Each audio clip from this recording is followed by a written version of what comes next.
할렐루야. 예수 그리스도 이름으로 하나님 말씀 증거하겠습니다. 우리 다 같이 하나님 말씀 잠언 11장 1절에서 8절까지 말씀을 우리 다 같이 찾겠습니다. 잠언 11장 1절에서 8절까지의 말씀을 저와 여러분이 한 절씩 교독하겠습니다. 잠언 11장 1절. 속이는 저울은 여호와께서 미워하셔도 공평한 추는 그가 기뻐하시느니라.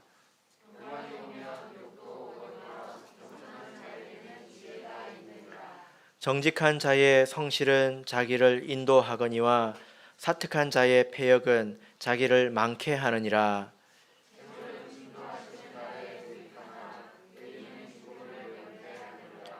완전한 자는 그의 의로 인하여 그 길이 곧게 되려니와 악한 자는 그 악을 인하여 넘어지리라.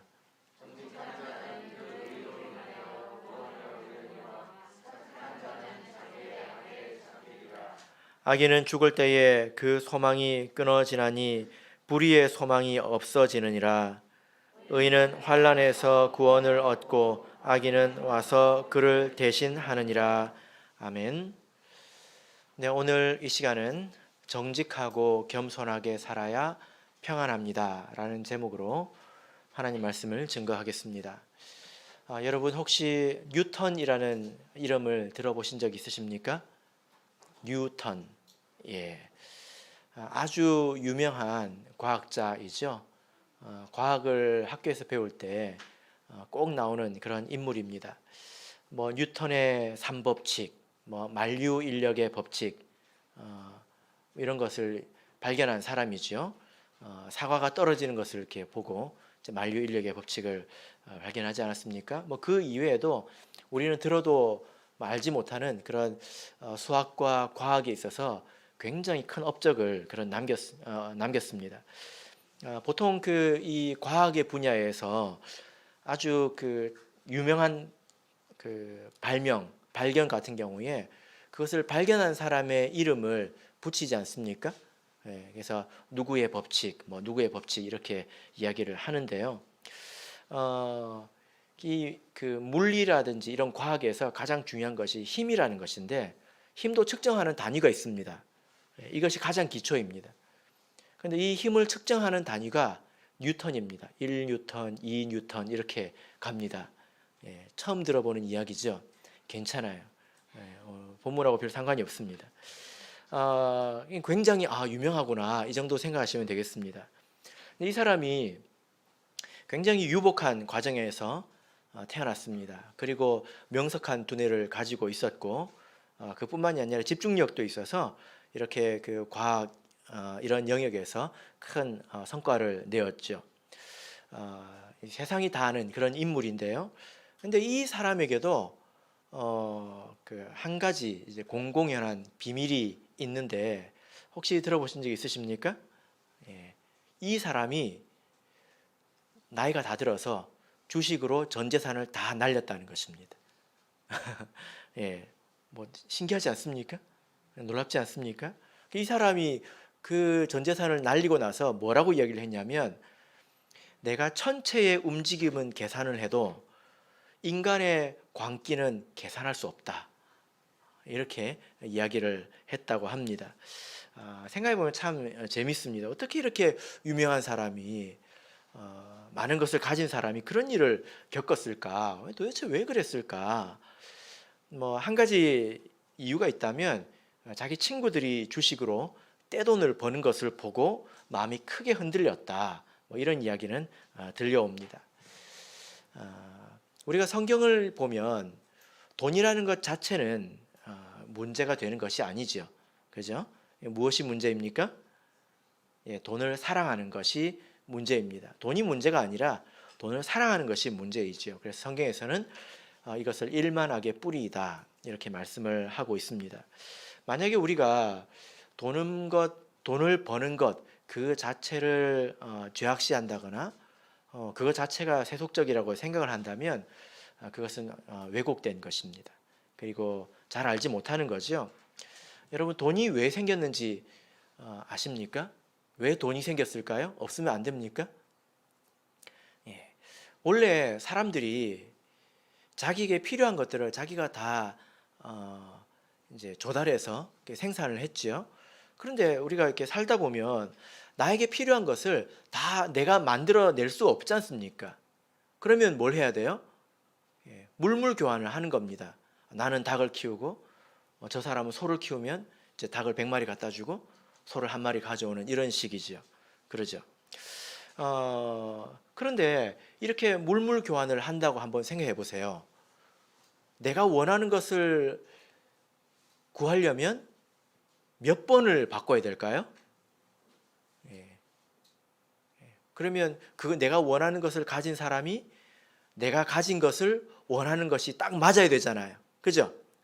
그럼 도대체 몇 번을 바꿔야 될까요?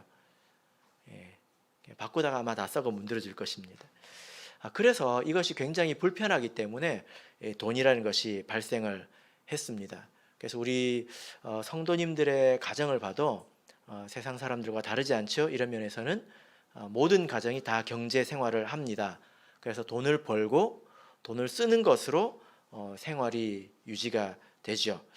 그래서 우리 아이들도 이런 그 개념이 생기기 시작할 때쯤에 묻기 시작합니다. 무엇을 묻습니까? 아빠는 얼마 벌어와? 이런 걸 묻기 시작하죠. 그리고 그 뭐 예를 들어 이런 직업은 얼마 벌어요? 저런 직업은 얼마 벌어요? 이렇게 많이 묻기 시작하지 않습니까? 그래서 그 사회라는 그런 차원에서 보면 돈이라고 하는 것은 마치 피와 같은 것입니다. 그 안에서 흐르는 것이죠. 만약에 이 세상에 돈이 없다면, 돈이라는 그런 매개가 없다면 우리 사회는 원시 사회로 돌아가고 말 것입니다. 그래서 하나님께서도 이 사회가 유지가 되는데 돈이라는 것을 근본적으로 부정하시지 않습니다. 도리어 이 돈이라는 것에 대해서 올바른 명령을 주고 계신데요. 오늘 말씀의 내용이 그 내용입니다. 우리가 하나님의 백성이 경제 생활을 하는 데 있어서 정직해야 된다는 것입니다. 하나님께서 그 성경을 우리가 보면 하나님께서 제사를 지낸다든지 뭐 절기를 지킨다든지 이런 종교적인 규례만 우리에게 주신 것이 아니라 우리가 사회생활을 하는 데 있어서 우리 생활과 관계된 그런 명령도 주셨다는 것입니다. 오늘 본문의 말씀에서는 이렇게 말씀하고 있죠. 1절을 한번 보실까요? 자, 1절 우리 같이 읽겠습니다. 시작. 속이는 저울은 여호와께서 미워하셔도 공평한 추는 그가 기뻐하시느니라. 경제 생활에 있어서 정직해야 된다는 것을 여기서는 저울을 속이지 말라라고 이제 말씀을 하신 것입니다. 만약에 이렇게 저울을 그 매매를 할 때, 사고 파는 일을 할 때 저울을 조금씩 속이면 사실 그 양이 얼마 안 되지 않습니까? 근데 이 장사라고 하는 것은, 매매라고 하는 것은 계속 반복되는 것이기 때문에 거기 조금 이제 누적이 되고 그러면 결국 그 양이 이렇게 많아지게 됩니다. 만약에 이런 일이 이렇게 허용이 된다고 하면 사회 전체가 믿을 수 없는 그런 사회가 되겠지요. 그죠? 사는 사람도 믿지 않고 파는 사람도 속이고 이런 사회가 될 것입니다. 그러면 사회가 전반적으로 큰 혼란이 생기게 되겠죠. 가끔 뉴스에 보면 이 주유소에서 이 미터기를 조작을 해가지고 실제 주유 이렇게 그 결제하는 것보다 주유량이 적게 되지 않습니까? 근데 그 양이 사실 크게 많지 않습니다. 누적이 되면 그것이 제법 커진다는 것입니다. 성경에서도 이렇게 속이는 저울은 여호와께서 미워하신다, 공평한 추를 하나님께서 기뻐하신다, 이렇게 말씀을 하고 있는데요. 여러분 혹시 뭐 매매를 하실 때 저울이나 추를 사용하십니까? 지금 그렇지 않죠? 요즘 사회는 이렇게 눈에 보이는 것만, 또 무게를 달 수 있는 것만 사고 파는 것은 아닙니다. 그죠? 예.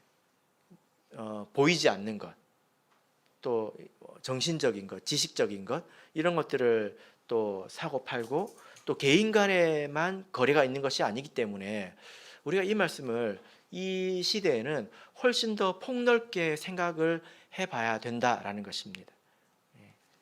그래서 이 말씀을 우리가 단순히 저울이나 추 이것만 가지고 생각할 것이 아니라 정직이라는 그런 개념을 가지고 생각을 해야 된다는 거죠.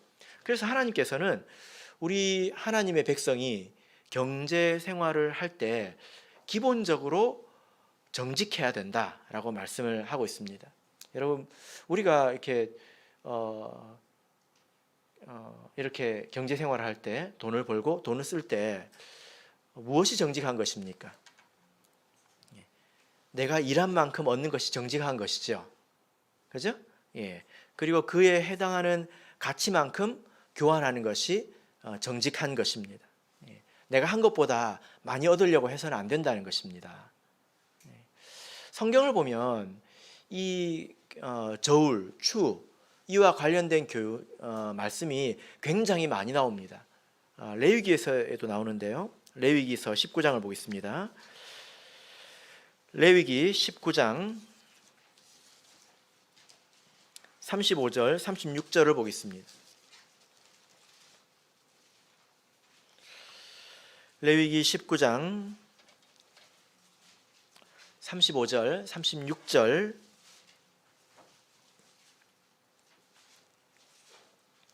자, 같이 읽겠습니다. 시작. 너희는 재판에든지 도량형에든지 불의를 행치 말고 공평한 저울과 공평한 추와 공평한 에바와 공평한 흰을 사용하라. 나는 너희를 인도하여 애굽 땅에서 나오게 한 너의 하나님 여호와니라. 하나님께서 이렇게 명령을 하셨습니다. 그래서 이스라엘이란 이런 한 나라가 이런 공평이라는 것이 무너지지 않기를 하나님께서는 원하셨죠. 모든 백성이 그렇게 살기를 원했습니다. 그리고 이후에 이스라엘 나라가 심판받는 그런 모습을 보면 심판하는 이 이스라엘 백성이 심판받는 이유 중에 이 저울을 왜곡했다 이런 내용이 있습니다. 근데 요즘 우리가 이렇게 살다 보면 이렇게 마음이 급해지지 않습니까? 이상하게 나한테는 돈이 조금 오는 것 같지 않습니까? 그래서 마음이 급해지다 보니까 편법이라든지 또는 그 위법적으로 이렇게 왜곡해서 돈을 벌려고 하는 경우도 있습니다. 어떤 경우가 여기에 해당할까요? 우리 성도들이 조심해야 되는 부분이 첫 번째는 탈세하는 것입니다. 그래서 뭐 부동산 거래를 한다든지 혹은 그 장사 영업 이걸 한다든지 이런 일에 있어서 이제 탈세를 하는 것 이런 일이 있어서는 안 되겠죠. 그죠? 그리고 보통 이 사회가 뭐 조금이라고 많이 주고 그런 것은 잘 없기 때문에 사람들이 그런 데 잘 만족하지 않습니다. 잘 만족하지 않고 어디에 눈을 돌립니까? 주식이나 부동산에 이렇게 눈을 돌리죠. 이것이 근원적으로 잘못된 것은 아닙니다. 주식이라든지 부동산이라든지 이것이 근원적으로 잘못된 것은 아닙니다. 그런데 이것을 요즘 사람들은 본래 취지에 맞게 이렇게 이용하는 것이 아니라 투기의 대상으로 생각하지 않습니까? 투자와 투기가 다른 것이 뭔지 여러분 아시죠? 그죠? 예. 그런 투기에 참여하는 것, 또 그런 사람들의 투기 심리를 활용해서 간접적으로 돈을 벌려고 하는 것, 이런 것은 합당치 못합니다. 세상을 살아보면 우리 주변에 이렇게 사는 사람들이 굉장히 많죠. 그래서 여러분 주변에 뭐 주식을 했다, 뭐 부동산을 했다, 그런 이야기를 많이 들으시지 않습니까? 예. 저는 대부분 이렇게 성도님들만 접하고, 그리고 뭐 이제 구도자를 접한다 하더라도 그런 분들이 그 목회자 앞에서 그런 이야기를 잘 하지 않기 때문에 생각보다 저는 잘 들을 기회가 없는 것 같더라고요. 이렇게 보니까. 예. 도리어 안 믿는 가족을 만나면 그런 이야기를 많이 듣습니다. 그런데 한번 생각해 보십시오. 내가 그렇게 투기해서 1억을 벌었다. 여러분, 그것이 정직한 소득일까요? 예. 이것은 마치 복권과 같습니다. 여러분, 복권에 대해서 어떻게 생각합니까? 복권이 당첨되면 돈이 많이 나오지 않습니까? 그 어디서 나온 돈이에요? 나라에서 주는 돈입니까? 아니면 땅에서 판 돈입니까? 아니잖아요. 다 복권 산 사람들이 낸 돈이거든요. 그 사람들이 복권을 살 때 왜 샀냔 말입니다. 돈 내려고 산 거 아니잖아요. 왜 샀습니까? 다 마음이 이만큼 부풀어가지고 내가 좀 잘 됐으면 좋겠다, 당첨됐으면 좋겠다, 이런 그 탐욕의 마음을 가지고 다 동참한 것 아닙니까? 그런 돈이 모인 것을 어떤 사람이 운 좋게 가져가는 것에 불과하다는 것입니다. 그래서 복권도 하나님께서 보시기에 이것이 아름다운 것이 아니죠. 그죠? 그런데 이렇게 그런 그 내면적인 것을 따져보자면 주식과 부동산이 투기적으로 한다면 복권과 다를 게 뭐가 있습니까? 어느 쪽에 집값이 뜰 것 같아. 그래서 또 어디 회사의 주식이 대박이 날 것 같아 해가지고 동참해서 온다면 복권과 다를 게 뭐가 있냐는 거예요. 이것은 내가 정직하게 일해서 그만큼 내가 얻는 것이 아니라 무엇입니까? 이것은 정직하지 못하게 얻으려고 하는 것입니다. 그래서 우리가 세상에서 이런 이야기를 듣는다 하더라도 좀 마음이 평안할 수 있어야 합니다. 여러분 기억나십니까? 예수님께서 이 제자들에게 불의의 제물로 친구를 사귀라 이런 말씀을 하셨죠. 기억나십니까? 이것은 돈으로라도 섬기라는 뜻이었습니다. 그런데 이 내막은 뭐냐면은 이 사람의 신앙이 그 참으로 이렇게 참된 것인가, 그 진정성이라는 것이 있지 않습니까? 그 진정성이 판단받는 첫 번째 관문이 바로 돈이라는 거예요. 돈에 대해서 자유로운 사람은 그 신앙이 참될 수 있습니다. 마치 이런 문제에서 우리가 이렇게 초월을 한다면 어쩌면 신앙의 측면에서 번데기에서 나비가 되는 순간이라고 말을 해도 될지 모르겠습니다. 번데기는 땅에 매어 있는 거지 않습니까? 그죠? 근데 이 문제에서 내가 얼마나 벌고 얼마를 쓰든지 간에 이런 문제에서 내가 자유를 얻었다면 비로소 하늘을 나는 나비가 될 수 있는 것 아닐까 하고 저는 생각을 해봤습니다. 그러니까 이 돈의 문제에 있어서 정직한 것, 내가 남에게 사기치지도 않고 이렇게 이 범죄의 문제는 당연하고, 내가 정직하게 벌고 정직하게 쓰려고 하는 것, 바보처럼 이 세상으로 보자면 그렇게 살려고 하는 것이 어쩌면 우리 신앙이 진정한가, 참된 것인가, 이것을 판단하는 기초적인 관문이 된다는 것입니다. 그래서 하나님께서 이렇게 말씀을 하셨지요. 뭐 이제 부동산이나 또 주식이나 이것에 대해서 더 깊이 말씀을 드리지는 않겠지만 여러분들께서도 생각을 해보시면 이것은 다른 데서 오는 것이 아닙니다. 다 사람들의 탐욕이 모인 것에 불과합니다. 이것이 투기라면 말이지요. 자, 2절 3절을 읽겠습니다. 잠언 11장 2절 3절 자 읽겠습니다. 시작. 교만이 오면 욕도 오거니와 겸손한 자에게는 지혜가 있느니라. 정직한 자의 성실은 자기를 인도하거니와 사특한 자의 패역은 자기를 많게 하느니라. 갑자기 교만이 나왔습니다. 여러분, 교만이라는 것이 무엇입니까? 교만이라고 하는 것은 자기를 스스로 높이는 것을 교만이라고 하지 않습니까? 그런데 이 말씀은 우리가 경제적인 차원에서 생각해 볼 수 있습니다. 경제적인 차원에서도 사람이 자기를 높일 수 있다는 것입니다. 나는 이 정도 집에는 살아야지. 내가 이 정도 차는 가져야 되는 거 아니야? 내가 이 정도는 먹고, 이 정도는 입고, 이 정도는 누리고 살아야지. 하는 것입니다. 여러분 한번 생각해 보십시오. 하나님께서 애초에 우리를 아시기 때문에 우리에게 어울리는 그런 부를 허락하셨을 것입니다. 우리에게 허락하신 그런 부의 양이 있을 거란 말이에요. 너는 이만큼이 어울려.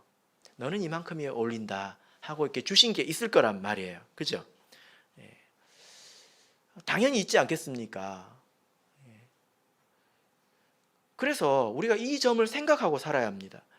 무조건 더 부자가 되는 것, 이게 결코 좋은 게 아닙니다. 제가 이제 결혼 전에 뭐 이제 집을 얻으면 이제 뭘 사야 되지 않습니까? 혼수라고 하는 걸 해야 되지 않습니까? 제가 그 어디죠? 하이마트인가? 뭐 이마트인가 한번 간 적이 있었습니다. 가가지고 제가 굉장히 큰 텔레비전 앞에 섰습니다. 그래서 이거 참 좋네 하고 했더니 제가 저한테 들려오는 말이 저게 어울리는 집을 먼저 사라. 이런 이야기가 들려오더라고요. 아무리 생각해도 제가 할 말을 찾지 못했습니다. 그게 맞죠? 그죠? 사람도 그런데요. 사람의 믿음이 성장하지 못하면 그 큰 재물이 어울리지 않습니다. 흉해 보입니다. 하나님 보시기에, 사람 보기에 흉해 보일 뿐만이 아니라 도리어 그것이 균형을 해치고 그 사람을 위험하게 만들 수 있습니다. 돈이 없었으면 천국에 갈 뻔했는데 돈 때문에 천국에 못 가는 경우가 있을 수 있지 않겠습니까? 성경에 보면 부자 청년이 나오죠. 그 청년이 재산이 작았으면 사도가 되어서 성경에 이름이 나왔을지도 모르겠습니다. 그래서 여러분, 우리가 자기를 생각할 줄 알아야지 스스로를 너무 높여서는 안 됩니다. 여러분, 그렇게 꼭 좋은 옷을 입고 사셔야 되겠습니까? 그렇게 좋은 집에 꼭 사셔야 되겠습니까? 사실 우리는 허 집사님 왜 웃으세요? 그렇게 좋은 집이라고 하시는 데서 빵 터지셨네요.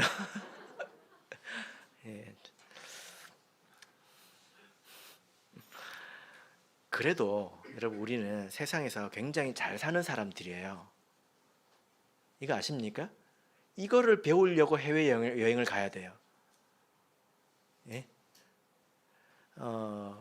전 세계에 냉장고 있는 집에 사는 사람이 몇 명이나 될 것 같습니까? 몇 퍼센트나 될 것 같습니까? 그 중에 냉장고도 있고 차도 있는 사람은 얼마나 될 것 같습니까? 거의 없습니다. 근데 여러분이 그렇게 살고 있지 않습니까? 근데 이것으로도 만족하지 못해 가지고 하나님께서 우리에게 주신 것으로 만족하지 못해 가지고 자기 스스로를 높여 가지고 만족이 안 되니까 정직을 훼손하지 않습니까? 그래서 좀 더 얻으려고 하고 좀 더 얻으려고 하고, 그러면 안 됩니다. 여러분, 아프리카에 참예수교회 성도가 있는데요. 어떤 목사님이 아프리카 교회 가가지고 그 장례식을 여러 번 참여를 했대요. 그런데 그 나라에는 아버지가 죽으면 그 집이 작잖아요. 근데 보통 아프리카는 애들이 또 많지 않습니까? 근데 그 아이가 있는 집에 아버지가 죽으면 집안에 침대 밑을 파가지고 거기 묻는데요. 그 위에 애들이 잔대요.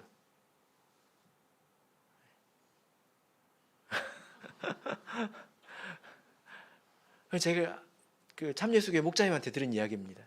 참예수교회 성도 장례식에 가서 본 게 그거라는 거예요. 여러분들은 아무도 그런 데 안 사시지 않습니까? 그죠? 그래서 우리가 좀 겸손할 수 있어야 합니다. 여러분 이 말씀을 보십시오.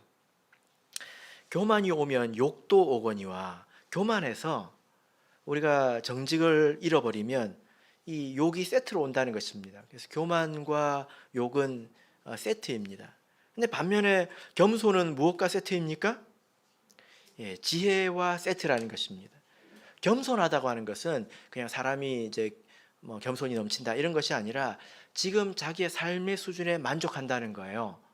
내가 생수 못 사 먹어도 수돗물 끓여 먹는 것으로 굉장히 만족한다는 것입니다.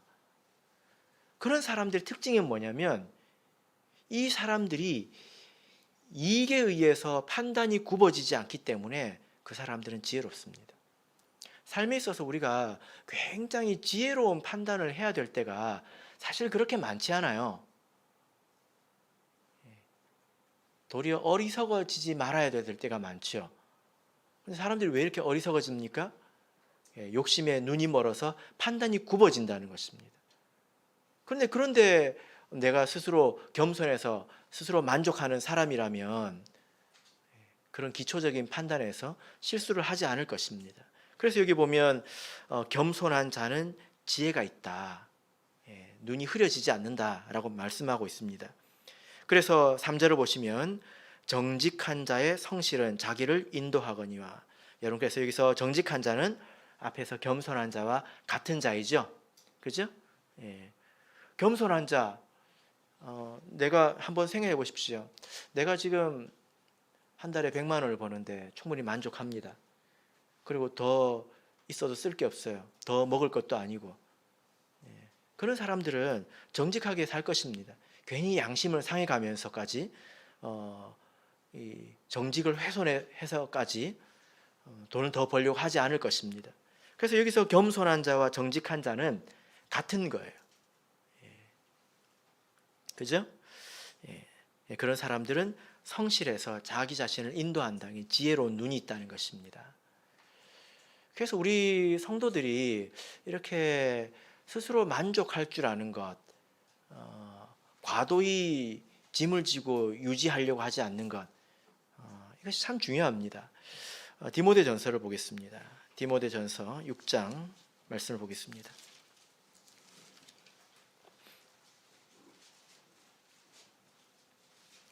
디모데전서 6장 6절부터 10절까지 우리 같이 읽어보겠습니다. 디모데전서 6장 6절에서 10절 읽겠습니다. 시작. 그러나 지족하는 마음이 있으면 경건이 큰 이익이 되느니라. 우리가 세상에 아무것도 가지고 온 것이 없음에 또한 아무것도 가지고 가지 못하리니 우리가 먹을 것과 입을 것이 있은즉 족한 줄로 알 것이니라. 부하려 하는 자들은 시험과 올무와 여러 가지 어리석고 해로운 정욕에 떨어지나니 곧 사람으로 침륜과 멸망에 빠지게 하는 것이라. 돈을 사랑함이 일만하게 뿌리가 되나니 이것을 사모하는 자들이 미혹을 받아 믿음에서 떠나 많은 근심으로 자기를 찔렀도다. 여러분 지족하는 마음이 있으면 경건에 큰 이익이 됩니다. 자기 삶의 수준에 만족하는 사람들은 성경을 있는 그대로 체험할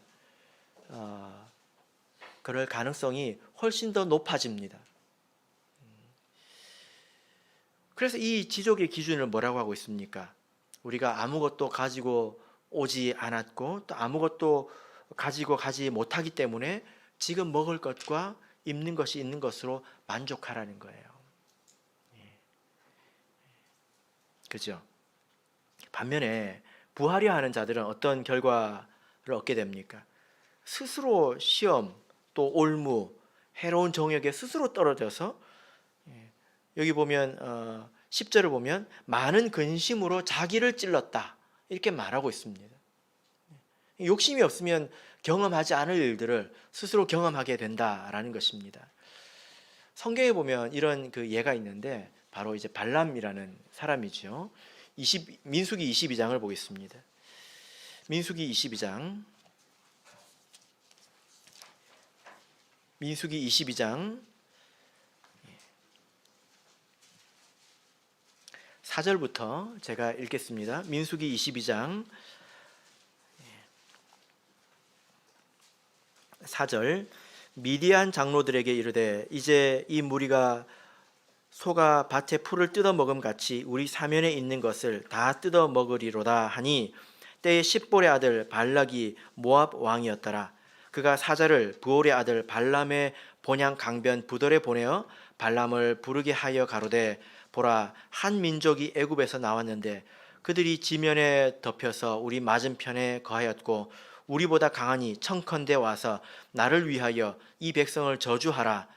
내가 혹 쳐서 이기어 이 땅에서 몰아내리라. 그대가 복을 비는 자는 복을 받고 저주하는 자는 저주를 받는 줄을 내가 알미니라. 7절. 모압 장로들과 미디안 장로들이 손에 복술의 예물을 가지고 떠나 발람에게 이르러 발락의 말로 그에게 고하매 발람이 그들에게 이르되 이 밤에 여기 유숙하라. 여호와께서 내게 이르시는 대로 너에게 대답하리라. 아주 유명한 그런 이야기지 않습니까? 발람이라는 사람은 하나님의 선지자입니다. 비록 그는 선민은 아니었지만 이제 과도적인 시대에 하나님의 선지자로 살았던 그런 사람입니다. 그런데 이 사람이 이 모압의 왕 발락에 의해서 사주를 받게 되지요. 이 사람들이 그냥 온 게 아니라 무엇을 가지고 왔습니까? 예물을 가지고 왔습니다. 이것은 그럼 이 저주하는 것을 기도해 봐야 될까요? 아니면 기도를 안 해야 될까요? 이 발람이 웃기죠? 뭐라고 그럽니까? 있어봐, 내가 물어볼게. 여기서 이미 틈이 벌어진 거죠. 있어봐, 이게 이제 이미 틈이 벌어진 거예요. 이 마음의 여지를 준 것 아니겠습니까? 그리고 기도는 왜 합니까? 아닌 걸 뻔히 아는데, 하나님의 택한 백성인 걸 뻔히 아는데 기도는 왜 합니까? 혹시나 해가지고 해보겠다는 것 아니겠습니까? 이렇게 욕심이란 것이 생기면 여지를 주게 되고 잘못된 기도를 하게 되고 이런 일을 겪는다는 것입니다. 여러분, 그래서 내 생활에 있어서 교만하지 마시고 겸손하시길 바랍니다. 자기를 너무 이렇게 높이면 안 돼요. 내 믿음의 수준을 생각을 하십시오. 하나님께서 나에게 이 정도 주셨나 보다. 어느 정도 살면 견적이 나오지 않습니까? 그걸로 만족해야 합니다.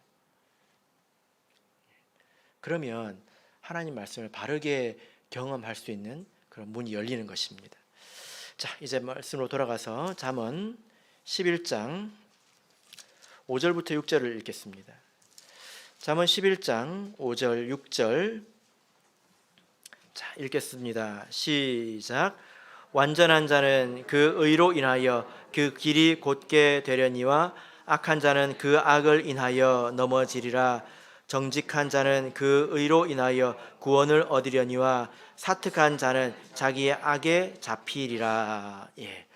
자, 여기서 우리가 한 가지 가져야 될 지혜가 있는데요.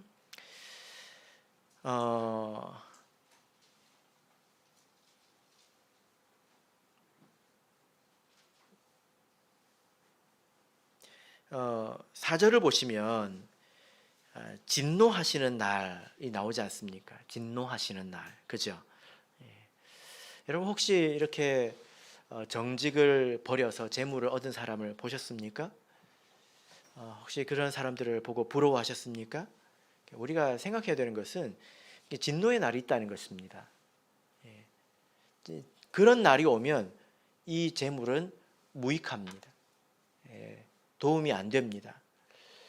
여러분, 한번 생각해 보시길 바랍니다. 인생을 살면서 돈이 해결해 주는 것이 많지요. 그죠? 근데 돈이 해결해 주지 못하는 것을 꼭 한번 적어 보시길 바랍니다. 간혹 이 재난에 관한 이야기를 이렇게 듣게 되는데, 최근에 그 미국 텍사스라는 곳에 그 이상 기후 현상이 생겨가지고 굉장히 지금 춥지 않습니까? 텍사스라는 곳이 원래 굉장히 더운 곳입니다. 건조하고 더운 곳입니다. 그래서 제가 이제 미국에서 살다 온 자매님 이야기를 들으니까 그런 데는 집을 지을 때 난방이라는 개념이 없습니다. 그래서 뭐만 있냐면 에어컨만 있습니다. 근데 지금 영하 40도까지 떨어졌대요. 영하 40도까지. 그래가지고 그 사람들이 지금 뭐 전기 가지고 난방을 어떻게 한다고 하는데 전기세가 뭐 1,000만 원이 넘었다 이런 이야기가 지금 물 건너 여기까지 들려오고 있지 않습니까? 어떤 사람은 자동차 시동 켜가지고 그럼 히터가 나오잖아요. 그 히터를 이렇게 호스로 연결해가지고 집안에 이렇게 연결해놓고 이제 그러고 지금 지내고 있다고 이야기를 들었습니다. 뭐 추워서 죽을 것 같은데 뭐 돈이 문제겠습니까? 이 문제가 있는데 뭐냐면은 먹거리예요. 마트를 가보니까 마트에 음식이 없어요. 돈이 있어도 살 게 없습니다. 이것이 한 가지 예가 될 수 있는데 재난의 때는 돈이 의미가 없을 수 있다는 것입니다. 돈 때문에 겪는 재난도 있겠지만 그러나 하나님께서 이런 사람들에게 주시는 재난은 자기가 아끼고 자기가 쌓은 것 가지고는 해결할 수 없는 그런 문제가 임한다는 것입니다. 그래서 만약에 우리가 스스로 교만해가지고 정직하지 못하게 살았다면 나중에 그 재물로는 해결할 수 없는 고통을 겪게 될 것이고 그 기도에 하나님께서는 응답하시지 않을 것입니다. 그러나 만약에 하나님께서 우리에게 주신 것으로 만족하고 그것 또한 하나님의 다스림이다 라고 받아들이고 우리가 정직하고 겸손하게 살아간다면 하나님께서 그 기도를 들으실 것입니다. 자, 이제 7절 8절을 읽겠습니다. 7절 8절 읽겠습니다. 시작. 악인은 죽을 때에 그 소망이 끊어지나니 불의의 소망이 없어지느니라. 의인은 환난에서 구원을 얻고 악인은 와서 그를 대신하느니라. 이 재난에 이어서 마지막 또 죽음에 관해서도 말씀하고 있습니다. 간혹 보면 여러분 이렇게 사는 사람도 있거든요. 우리가 속아서는 안 됩니다. 우리는 말씀을 믿어야지. 눈에 보이는 것을 믿으면 속는 것이죠. 간혹 어떤 사람들은 이 재난도 피해서 살아가는 것처럼 보이는 사람도 있습니다. 그렇죠. 그러니까 우리 성도들이 시험에 드는 것입니다.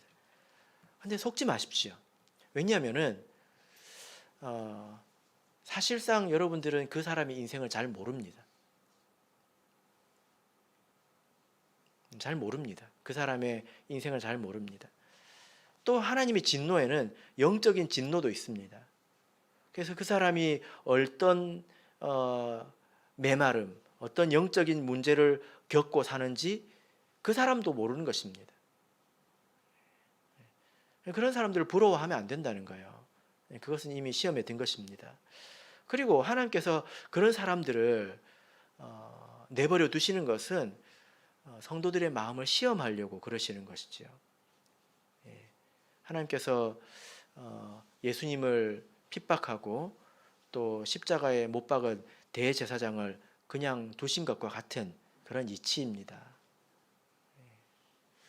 성도를 시험하려고 그러신 것이죠.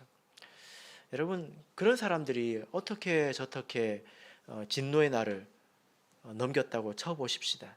그러나 모든 사람 앞에는 다 죽음이 있습니다. 그가 죽음 앞에서는 무력하죠? 그죠?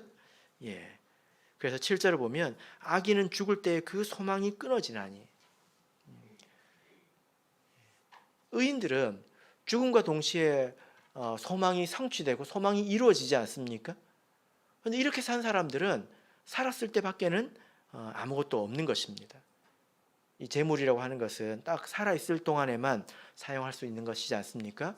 거기에 소망을 두고 그것이 전부인 것처럼 생각하고 살았다면 그것이 끝나는 순간에 그 사람의 소망도 끝나게 되는 것입니다. 여러분, 그래서 우리가 이것을 생각해 볼 수 있는데 영원한 삶의 기초는 사실 지금 육신적인 삶에 있습니다.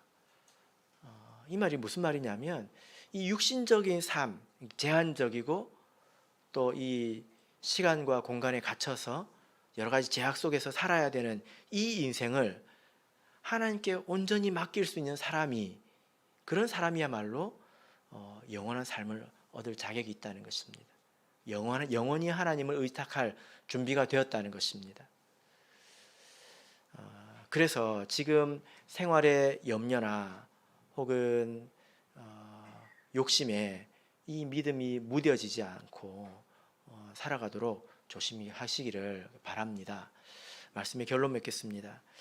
요즘 이 시대를 이렇게 보면 사람들이 정직한 소득을 얻으면 도리어 손해보는 것 같은 그런 생각을 가지고 있지 않습니까? 누구는 뭐 집값이 이만큼 올랐다, 누구는 주식을 해서 이만큼 벌었다, 그런 이야기를 보면 나는 가고 있는데 다른 사람들이 너무 빨리 가니까 나는 후진하고 있는 그런 기분이 들지 않습니까? 그런 것에 속지 마시고 하나님께서 공급해 주시는 것으로 이 짧은 육신의 삶을 우리가 감사함으로 살아가야 되겠습니다. 그런 사람에게는 영생이 있다는 것입니다. 바라옵기는 저와 여러분이 이렇게 제목과 같이, 제목이 무엇입니까? 정직하고 겸손하게 살아야 평안합니다. 정직하고 겸손한 삶을 통해서 평안을 얻으시기를 예수 그리스도 이름으로 축복합니다. 우리